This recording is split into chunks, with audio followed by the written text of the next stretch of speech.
السلام علیکم، میں ضمیر احمد انصاری اور آپ دیکھ رہے ہیں زیڈ نیوز فار یو۔ عرض یہ ہے کہ آپ نے اپنے YouTube channel Z news for you کو ابھی تک سبسکرائب نہیں کیا ہے تو ابھی کریں، اور ساتھ ہی دیے ہوئے بیل آئیکن کو بھی دبا دیں جس سے ہماری آنے والی سبھی ویڈیوز کے نوٹیفیکیشن آپ کو ملتے رہیں۔ شکریہ۔ السلام علیکم ورحمۃ اللہ وبرکاتہ۔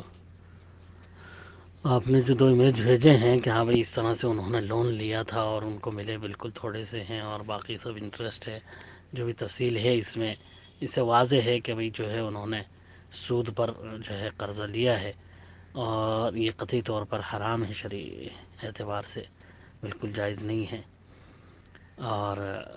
جس مال میں سود شامل ہو گیا، ظاہر سی بات ہے وہ سب مال جو ہے وہ حرام ہو گیا، اس کو نہ ان کو استعمال کرنا جائز، نہ ان کے لیے جو ہے وہ لینا جائز تھا، اور نہ ہی سود دینا جائز ہے۔ یہ پوری طرح سے جو ہے حرام کاروبار میں ملوث ہوئے ہیں، اس طرح سے لون لے کر کے، جس سے قرآن مجید میں بڑی سختی سے منع کیا گیا، اور خود اللہ تعالیٰ نے کہہ دیا کہ یمحق اللہ الربا ویربی الصدقات، سود کو جو ہے اللہ تعالیٰ تباہ و برباد کرتا ہے، صدقات کو بڑھاتا چڑھاتا ہے، صدقات سے مال میں برکت ہوتی ہے اور سود کی وجہ سے مال برباد ہوتا ہے۔ وہی ہو رہا ہے ان کے ساتھ جو اللہ تعالیٰ نے فرمایا کہ وہ پھنس گئے اس میں، اور سود بھی اپنا چکا نہیں پا رہے، اس میں پریشان ہیں، بڑھتا جا رہا ہے سود پہ سود۔ اللہ تعالیٰ نے بڑی سختی سے منع کیا، یہاں تک فرما دیا اللہ تعالیٰ نے قرآن مجید میں کہ اگر یہ معلوم ہو جانے کے بعد کہ اللہ تعالیٰ نے اس کو حرام قرار دیا ہے، سود کے لین دین کو، پھر بھی تم لیتے ہو تو تم اللہ اور رسول سے جنگ کے لیے تیار ہو جاؤ۔ بھلا اللہ اور رسول سے کون جنگ کر سکتا ہے؟ بڑی سخت وعید ہے، قیامت کے دن بڑی سخت سزا کی اس کی دھمکی سنائی گئی ہے۔ اللہ کے رسول صلی اللہ علیہ وسلم نے فرمایا کہ ایسے لوگ جو جانتے ہیں حرام ہے پھر بھی جو ہے وہ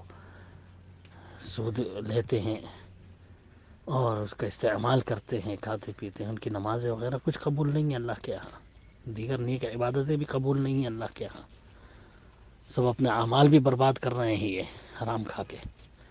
صحیح مسلم کی روایت میں ہے کہ انسان جو مجبوری کی حالت میں، تکلیف کی حالت میں دعا کرتا ہے، اللہ تعالیٰ اس کی دعا قبول کرتا ہے،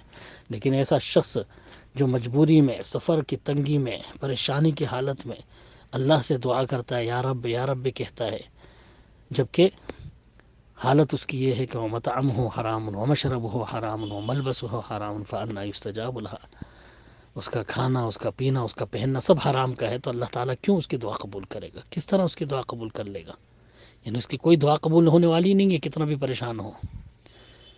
اب وہ دعائیں کرتا رہے، حرام کھانے کی وجہ سے اس کی دعائیں اللہ کے ہاں قبول بھی نہیں ہوں گی، عبادتیں قبول نہیں ہو رہی، دعائیں قبول نہیں ہو رہی، فائدہ کیا اس طرح سے حرام حاصل کرنے کا؟ ان کو سب سے پہلے آپ یہ سمجھائیں کہ بھئی یہ بہت بڑا گناہ ہے، کبیرہ گناہوں میں شامل ہے۔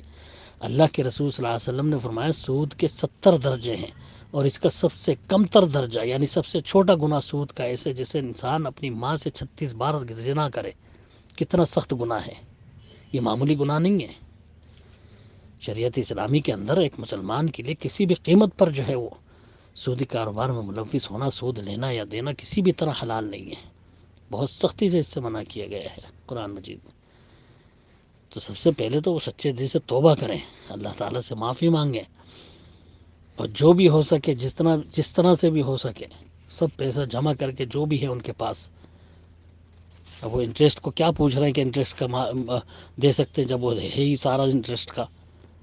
سود ہی لیا ہے انہوں نے، تو اب وہ کیا اس طرح اس کا سوال کر رہے ہیں کہ بھئی سود کا جو ہے ہمارے پاس جو ہے وہ دے سکتے ہیں یا نہیں دے سکتے؟ جو بھی ہے ان کے پاس فوراً اس کو ختم کریں، بند کریں وہ کھاتا، پہلی فرصت میں جو ہے اس سے نجات حاصل کریں، جو کچھ بھی ہے ان کے پاس، اور اللہ سے توبہ کریں، معافی مانگیں، اور دوبارہ آئندہ جو ہے وہ اس طرح کی کسی لون کو یہ اس طرح کی چیزوں میں بالکل ملوث نہ ہو۔ اللہ تعالیٰ بچائے، محفوظ رکھے، بہت بڑا گناہ ہے۔ اسی حالت میں اگر انسان ختم ہو جائے تو سیدھا جہنم ٹھکانہ ہے اس کا، اللہ تعالیٰ رحم فرمائے ہم سب پر۔ ایک بار پھر آپ سے ریکویسٹ ہے کہ آپ اپنے اس یوٹیوب چینل کو سبسکرائب کریں، لائک اینڈ شیئر ضرور کریں۔ شکریہ.